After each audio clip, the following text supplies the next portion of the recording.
The back catalog. To some, an exciting reminder of video games to eventually play. To others, a never-ending list that will pile up until on their deathbed they go, "Dang it, I still haven't played Silent Hill." I tread a messy balance between the two states, keeping a mental note of games I want to play with a complementing forgetfulness that will randomly remind me when I'm looking for something new. The Resident Evil 2 remake is a recent example. I played it as a birthday gift from my brother, expecting a fun survival horror experience. And I got that, but I got something else too. It caused me to do something I rarely do with video games. As soon as the credits rolled, I immediately pressed new game and played it again. And to articulate what caused me to do this, we've got to start at the beginning. Welcome, dear viewer, to this Macho Recommendation. Tonight, I'll be your tour guide in Raccoon City, as we jog past the two friendly locals in the 2019 remake of Resident Evil 2. At the start of the game, you're given a choice of a player character, either rookie cop Leon S. Kennedy or college student Claire Redfield. This decision will change the characters you interact with and the weapons in your arsenal. They're both great, so you can't go wrong. Whichever character you choose, you'll start in a seemingly abandoned gas station, getting you familiar with the controls and the core enemies of the game, zombies looking for their next meal. If you escape this surprise encounter, you'll come into contact with the other playable character, as the two of you travel to Raccoon City. But upon discovering the city is ground zero for the infection, the two of you are separated, and you run to the safest place you can find, the Raccoon City Police Department. From there, you'll fight for survival to uncover the mystery of the infection and live to see another sunrise. Best of luck. The main draw of Resident Evil 2 for me is its gameplay. If you've seen my Resident Evil 7 video, you might remember me talking about the appeal of survival horror.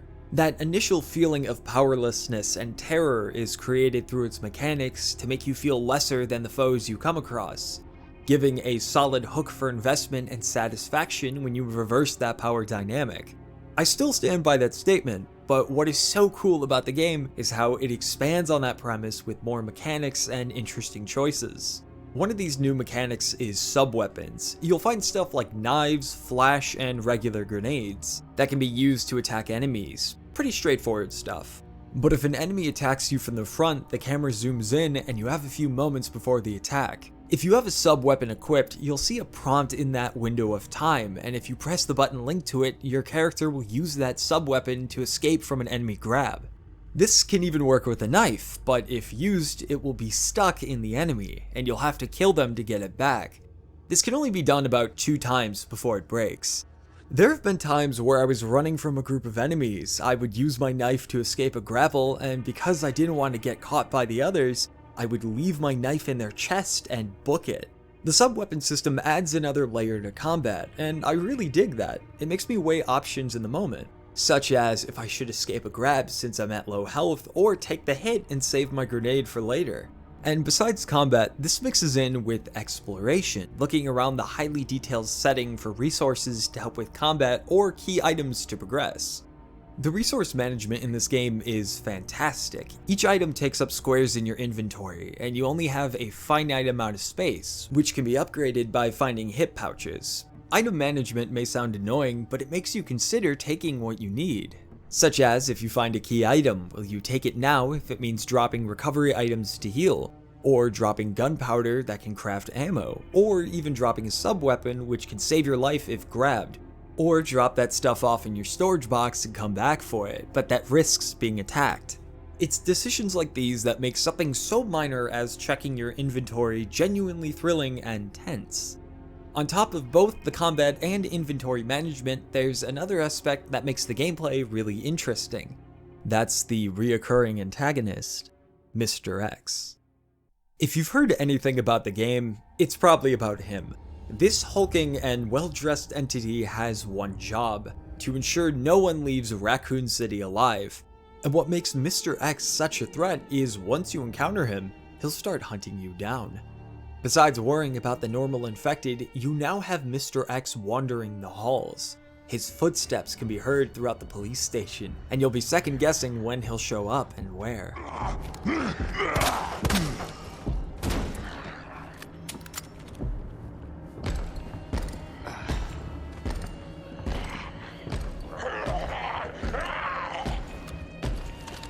And a detail that really goes the extra mile is how the game creates the first encounter with them. If you're playing Leon's campaign, you'll get a cutscene where you see the physical danger he poses, but that's not the whole picture. But the first time you meet face to face, it's through gameplay and not a cutscene. After traversing the roof, you turn on a valve and make your way through an open hallway, and as you progress, Mr. X appears, lifting a large amount of rubble and locking eyes with you. And because this occurs in gameplay, you still have complete control of what to do as a player, which makes this reveal terrifying, as a cutscene will not save you when he catches up to you. This detail and the already mentioned mechanics make Resident Evil 2 a fantastic horror game, not because it has scary cutscenes, but because its gameplay conveys that it's a horror game. There's what I like to consider two playstyles in Resident Evil 2. The first is the survival horror type. This is usually your first and second playthroughs. In this stage, you're barely scraping by, every encounter is a battle, and if you're not careful, it could be your last. Backtracking and making mindful decisions with your inventory. And the second type is one I'll talk about later on in this video. The game feel of Resident Evil 2 is superb, but it's how the game presents itself that makes it really memorable, besides the mechanics. The game uses the RE engine. It's been used for Resident Evil 7 and even Devil May Cry 5. I don't know what type of magic they used to make it, but it's incredible. The visuals have a photorealistic quality, making the environments you travel in feel like genuine locations. Areas without power are full of paranoia, and the undead ambushing you if you let your guard down. The character models look really good. In particular, the models for the zombies are so grody, it really makes you want to avoid them. When first exploring the police station, you can come across this one body, and the way the internal face muscles stretch with its jaw is so visceral that I winced the first time I saw it. And what's so cool about the visual fidelity is how it doesn't come at the expense of the game's performance. Running at a deliciously smooth 60 frames per second makes movement and player inputs very responsive. Photorealistic graphics can look nice, and the fact that the game can deliver them while not compromising how stable the game can run is quite impressive. And besides the look, the environments of Raccoon City are fun to explore, and the police station is a standout. Puzzles are organically introduced, and the backstory of the station once being an art museum leads to some fun secrets to discover through both characters. And a puzzle I just love is Leon's first assignment. The puzzle takes place in the West office and requires you to open his desk. Two combinations are needed, and it's the first initials of his co-workers, requiring you to soak in the details of the room and immersing you in this location. And these small touches paint the idea of real people embracing someone new into their work. There's even a banner near the desk as a welcome to the job. Besides being a fun puzzle, there's also a sense of sadness and knowing it's a welcome that will never come. As I mentioned earlier, the game has you pick two options for player characters, Leon or Claire. And I was surprised by how likable these two are.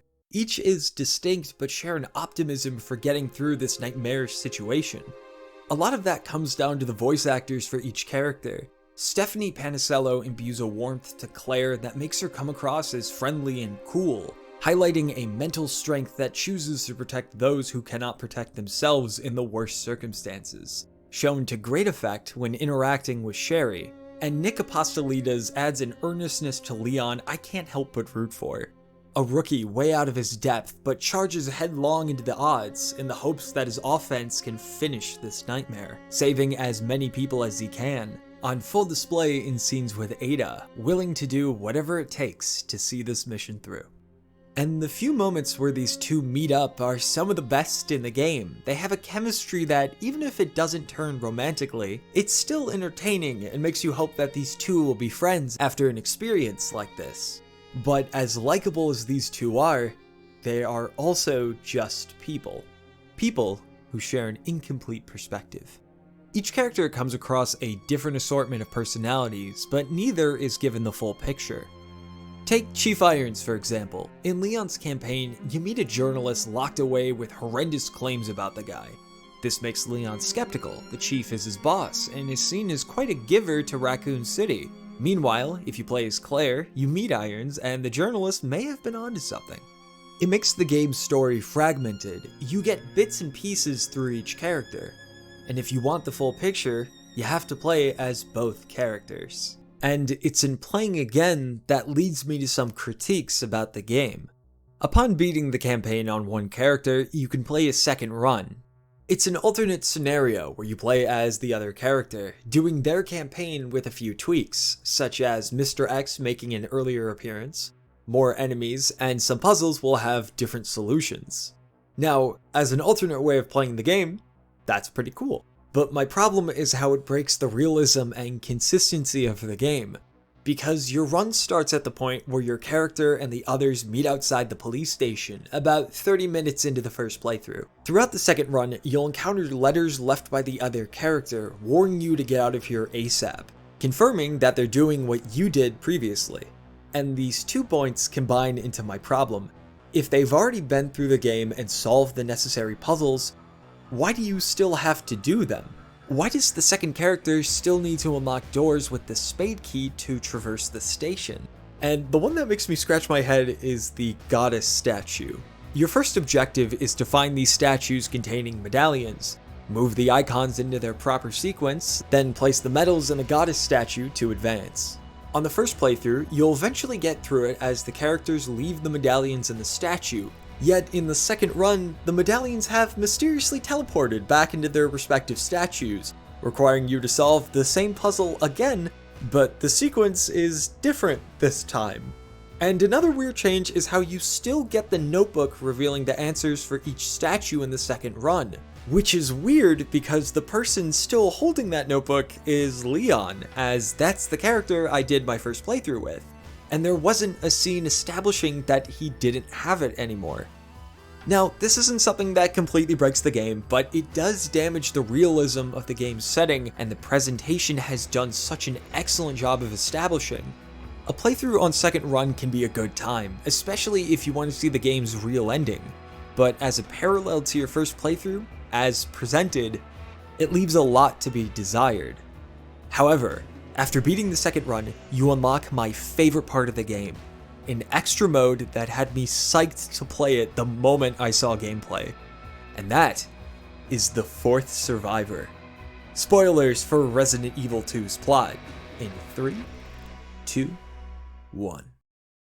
In the base game of Resident Evil 2, you can discover tapes showing Alpha Team obtaining the G virus from the scientist William Birkin, and you can uncover the fate of that group through your playthrough, that being more corpses in Raccoon City, all except one. To some, a ghost story, a work of fiction. To others, an entity posing as a human being. If you come across him on the battlefield, pick a god and pray. If you're working with him, do the same. Because one thing is for sure, the Umbrella mercenary codenamed Hunk will see his mission through, climbing his way out of hell no matter the number of bodies thrown in his path. That's why he's known by another name, the Grim Reaper.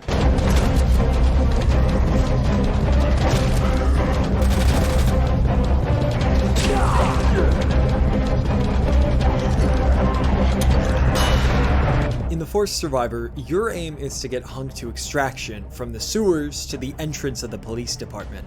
A speed-running gauntlet for most of the map, running into hordes of zombies and a familiar face along the way. On the surface, this is just a fun and challenging game mode to get some more playtime. And while there is some truth to that, the fourth survivor is also a fantastic example of characterization through gameplay. Video games have a strength that no other form of media does. In a movie, you watch a character. In a book, you get in their head. In a video game, you embody them. This aspect is the reason why they are a fantastic medium of entertainment. They have the potential to tell stories that no one else can replicate. And that's what makes it so disappointing when games don't embrace this strength, instead mimicking aspects of film to be taken seriously by mainstream audiences. I'm not the arbiter of what is good or not. I'm just one person on the internet, so take my perspective with a grain of salt. But video games trying to mimic a seemingly more respected medium, like film, is a game rigged from the start. But I believe games using their medium's strengths to do only what they can do will have people come around to the medium with time. And if not, so be it. More for those of us who love them. The Fourth Survivor is a condensed and sharp example of characterization through gameplay. helping to have you, the player, embody the Grim Reaper. I want to explain how, and I'll start with how Hunk is established. While loading the Force Survivor, a screen will have text to read to pass the time, which is your initial setup for the character. September 1998. Umbrella's private special ops group USS assault the secret laboratory Nest. Sure we shouldn't make a will? The soldiers of the unit all look to one man as they laugh. Doesn't matter how tough the mission is, we'll survive. And if the unit gets wiped out, he'll always come back. The USS Grim Reaper. At the time, everyone laughed off the man's ominous nickname as a bad joke. But now, that man is the only one left standing. The man who's used to the stench of death, the smell of his fallen teammates. No one knows who he really is. All they know is his codename, Hunk. Before gameplay begins, we see that Hunk is a professional, a mercenary confident in his abilities, and the short cutscene before the game mode begins adds to this. This is Nighthawk. Come in, Alpha. Alpha, do you read? Nighthawk, this is Hunk from Alpha Team. Man, I thought you were all wiped out. I've been trying I'm to... at point K-12. Need info on my extraction. Guess there's no keeping down the Grim Reaper, huh? My extraction point. Relax, Mr. Reaper. I'm headed toward the front gate of RPD. Pick you up there. Got it. The voice actor for Hunk is Keith Silverstein, and his vocal performance for the character is so good. He only has 8 lines in the entire game mode, but this adds to the mystery of the character. He's a man who speaks only when necessary, and his calm delivery conveys his control over himself, not letting the situation get the better of him. This prelude before playing creates a nearly mythical picture of Hunk, and the game's restraint of not sharing details about his life, only the essential aspects of the character, keeps us in the dark, replicating the mentality much like Hunk, seeing and doing only what's necessary. But it's when gameplay begins that it starts to click. So if we look at our inventory for a sec, you'll notice Hunk is a walking armory. He's got 4 guns, 6 grenade-like sub-weapons, a surplus of gunpowder to craft ammo on the spot, 3 healing items, 1 damage reduction item, and a knife that's currently stuck in a zombie's chest. Compared to Leon and Claire, Hunk is way more prepared. But you'll notice quickly that however seemingly large your inventory is, it's not enough to defeat every enemy in this game mode. Especially when Mr. X shows up, and you won't get any more. This is all you have. The Force Survivor is tough as nails. Going off the data for PlayStation 4 trophies for the game, only 6.5% of players have gotten the trophy for beating it. 2 factors will make or break your success in beating this game mode. That is, memorizing the route and understanding another way of playing the game. The layout of the map will trick you if you're not careful. Parts will be closed off or positioned to get you to initially go to that location, only to realize you just walked into an ambush. The first part can be learned by memorizing your route on multiple attempts. The second is that other playstyle I alluded to ages ago. Rather than playing like a survival horror, you play the game like a tactical shooter. Item management is still essential, but rather than playing more defensively like in the survival horror playstyle, using resources only when absolutely necessary, in this other playstyle you're playing more offensively, and you're actively looking for ways to use as few limited resources as possible to stop your enemy. For example, with zombies, you could use a full clip of headshots to take one down and then move on. Or instead, aim for its legs, shoot a couple of times, then run past the zombie as it's now crippled and on the floor. If I were to use an analogy for these 2 modes of play, the survival horror way is being scared of a ghost, while the tactical shooter approach is like taking off the ghost's bedsheet and announcing who they are like a Scooby-Doo villain at the end of an episode. In the tactical shooter playstyle, the fear of these enemies has worn off. You're now noticing advantages against your enemies. This could include shooting the zombie dogs, not to kill them, but so they can stop moving around quickly, or using 2 shotgun rounds to stun the Ivy zombies, rather than wasting one of your sub-weapons if caught. The mechanics are the same in both playstyles, but it's you as a player who's getting smarter with how you engage with enemies. And if you have yet to learn this style of play, it's Hunk and this game mode that will teach you. Because to beat it, you need to conserve your resources carefully, but also use some to guarantee you can make it that far. The survival horror playstyle has high action peaks that can be slow paced in certain moments. But in The Fourth Survivor, you can't afford to slow down. Not just because of the narrative stakes, but because when Mr. X begins chasing you, if you stand around too long, he will catch you. When you start to play the game like this, it feels incredible. The horrors are still there. They haven't changed. You have. You notice opportunities to exploit enemy weaknesses. You aren't a timid survivor just trying to get by. Instead, you begin to fully embody the mindset of Hunk. And that mental shift, combined with the initial build-up of this character, the feeling of progress as you try again and get further, and the fantastic theme music creates this masterful example of characterization through video games. You're not just the player anymore. You're the Fourth Survivor.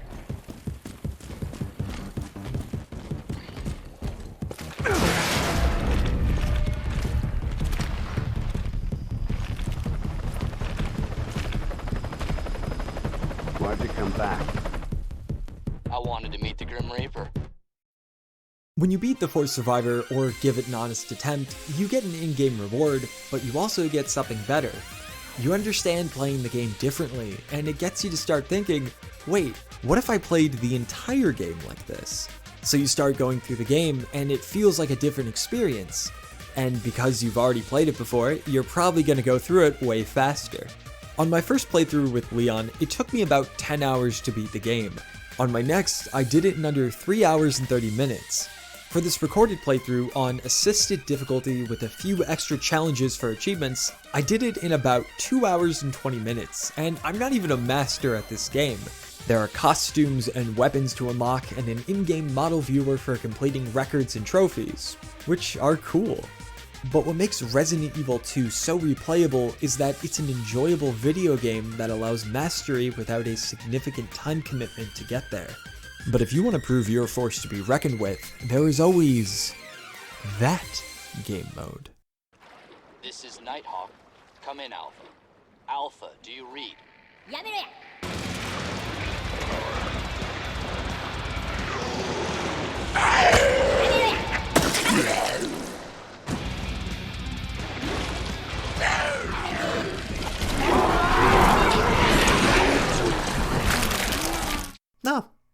No, I don't think so. The Resident Evil 2 Remake is an outstanding survival horror game that runs and looks incredible, and a game that makes me glad to keep playing it over and over again. If you decide to visit 1998 Raccoon City, have a total blast, and thanks for checking out this video. I hope you enjoyed it. My goofy username for these videos is Pollymacho, and I enjoy sharing media I'm really into at the moment. If that sounds cool, I'd be honored if you'd subscribe to stay up to date with future videos. And if you want to see more, I'll link a playlist to some other video game recommendations I've made, and here's a video you might be into. Thanks for watching, and take care of yourself. Until next time.